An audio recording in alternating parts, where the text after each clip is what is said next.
Good morning everyone. मैं doctor Sanjeev Kumar Sunshine hospital Gachibowli Hyderabad से बोल रहा हूँ। कोरोना बढ़ने की वजह से कई ऐसे लोग हैं जो मेडिकल फैसिलिटीज के पास नहीं जा पा रहे। बुखार कॉमन हो गया है और डर बढ़ता जा रहा है। वो लोग जिनको बुखार नहीं है उनको कोरोना होने का चांस बहुत कम है, क्योंकि बगैर बुखार के कोरोना नहीं हो सकता। दूसरी चीज, जिन लोगों को बुखार नहीं है, सिर्फ डर है कि हमको कोरोना तो नहीं हो गया है, हम टेस्ट कराएं। टेस्ट कराने का कोई बेनिफिट नहीं है, क्योंकि ट्रीटमेंट कोरोना का अभी भी कोई स्पेसिफिक नहीं है।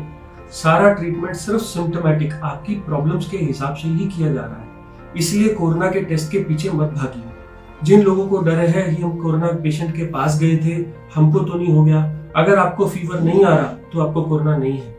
अगर आपका टेस्ट भी कोरोना का पॉजिटिव आया और आपको कोई सिम्टम नहीं है, तो सिर्फ 14 दिन के लिए घर में आइसोलेशन रहना बहुत जरूरी है, जिससे कि दूसरों को ना फैले। जो लोग घर पे हैं वो लोग हैंड सैनिटाइजर का या फिर घर के बने सोप्स का यूज करिए। कैसे यूज करना है, आपको सैनिटाइजर लेकर के इसको चारों तरफ रगड़ना है, इवन साबुन से भी ऐसे ही, जिससे कि कोई भी कॉर्नर ना बचे। अब ये आपका हैंड स्टेरलाइज है। अगर आप पेशेंट को छूना चाह रहे हैं तो या तो सैनिटाइजर नहीं तो ग्लव यूज करिए, और छूने के बाद या काम खत्म होने के बाद वो ग्लव उतार करके फेंक दीजिए। उस ग्लव को पहन करके आप बाहर मत जाइए, नहीं तो इन्फेक्शन बाहर आ जाएगा। अगर आप इन्फेक्टेड नहीं है तो सोशल डिस्टेंसिंग के टाइम या तो कपड़े का या N95 या सिंपल मास्क यूज करना इक्वली इफेक्टिव है। सिर्फ पेशेंट से 1 मीटर की दूरी बनाए रखिए। वो लोग जो इन्फेक्टेड नहीं है, अपनी इम्यूनिटी को बूस्ट करना चाहते हैं कि हमको इन्फेक्शन ना हो, या हो तो हम उससे बच जाएं, उसके लिए जो हमारे पास विटामिन सी की टैबलेट्स हैं, जो एक सुबह और एक शाम ले लेनी चाहिए। कुछ मल्टीविटामिन की गोलियां आती हैं, विकासूल या मल्टीविटामिन सुप्राडीन, कोई भी गोली एक जैसा ही काम करती है, दिन में एक लेना इनफ होता है। कैल्शियम या विटामिन D3 ने भी इफेक्ट दिखाया है, इसलिए ये भी दिन में एक बार लेनी है।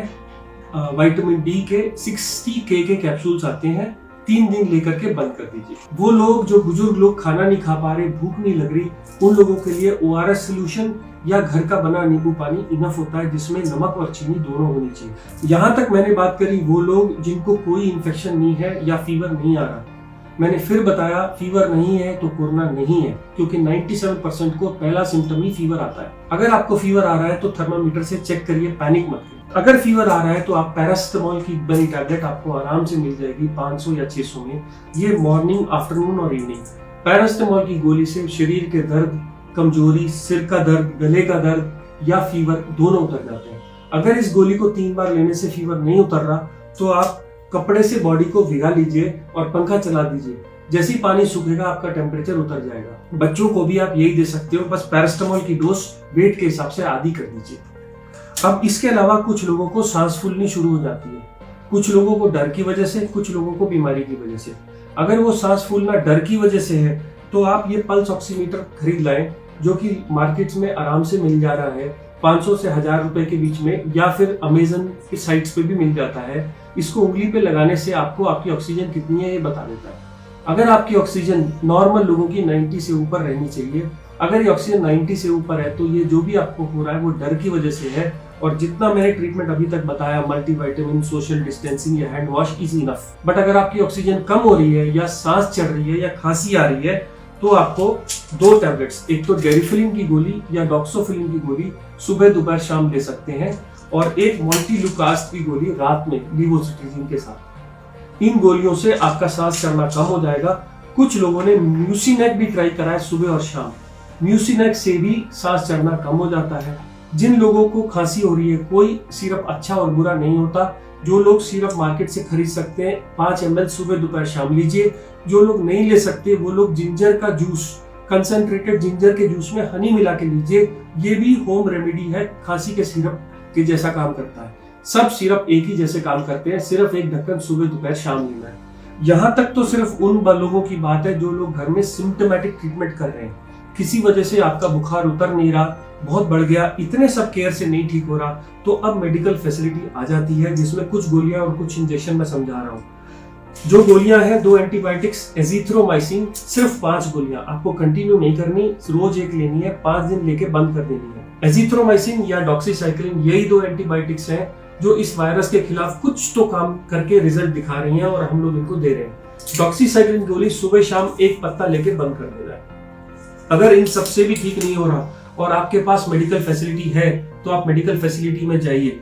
अगर ऑक्सीजन 90 से कम है तो ऑक्सीजन का सिलेंडर का इंतजाम करिए, नहीं तो अपने हॉस्पिटल पास में दिखाइए। किसी वजह से आपको हॉस्पिटल नहीं मिल रहा तो 2 और ड्रग्स हैं। एक तो ब्लड थिनर एनोक्सापैरिन। ऐसा माना गया है कि कोरोना के टाइम में बॉडी में क्लॉट्स बन जाते हैं और हार्ट का, ब्रेन का, स्ट्रोक और सब जगह के ऑर्गन्स फेल करने लगते हैं। ऐसे में ये ब्लड थिनर का इंजेक्शन सुबह और शाम 40 mg का अगर 3 दिन लगा लिया जाए तो ये इनसे बचाता है, प्रोटेक्ट करता है। मैं फिर कह दूं ये मेडिकल गाइडेंस में ही करना है। अगर किसी वजह से ये इंजेक्शन नहीं अवेलेबल है तो गोली भी आती है पिक्साबैन की, जो 2.5 mg सुबह शाम ली जा सकती है। ये सब चीजें 5 दिन के लिए करनी है। कुछ रिसर्च में स्टीरॉइड्स का रोल बताया गया है। ये 10 रुपए का स्टीरॉइड है डेक्सामेथासोन। अस्थमा के लोगों को दिया जाता है, इमरजेंसी एनाफिलैक्सिस में दिया जाता है। ये भी कोरोना में आजकल दिया जा रहा है। एक इंजेक्शन 4 mg का आता है। 4 से 8 mg का एक इंजेक्शन सुबह खाने के बाद लगा लीजिए। ये इंजेक्शन भी अंडर मेडिकल गाइडेंस आपको बहुत मदद करेगा 5 दिन के लिए। बट ये उन लोगों के लिए जो बहुत सिक हो गए हैं और किसी वजह से जो वेंटिलेटर पर जाना है, वेंटिलेटर पर जाने से बचने के लिए ये इंजेक्शंस लगाए तो बच जाता है। एक कोलेस्ट्रॉल की गोली एटोरवास्टैटिन 10 से 20 मिलीग्राम की गोली भी काम करती है कोरोना में, ऐसा देखा गया है। बड़ी सेफ सिंपल दवाई है, एक गोली रोज ले लीजिए, बट ये सिक लोगों के लिए ही है। और लास्ट, पानी। जो लोग बिल्कुल नहीं खाना खा रहे उनको तो चढ़ा सकते हैं। अब ये देखा गया है कि ज्यादा आईवी फ्लूइड देने से पेशेंट की कंडीशन खराब हो रही है, इसलिए सिर्फ पानी के ऊपर मत जाइए, कोशिश करिए इसको अवॉइड करने का। तो मैं फिर वापस आऊंगा।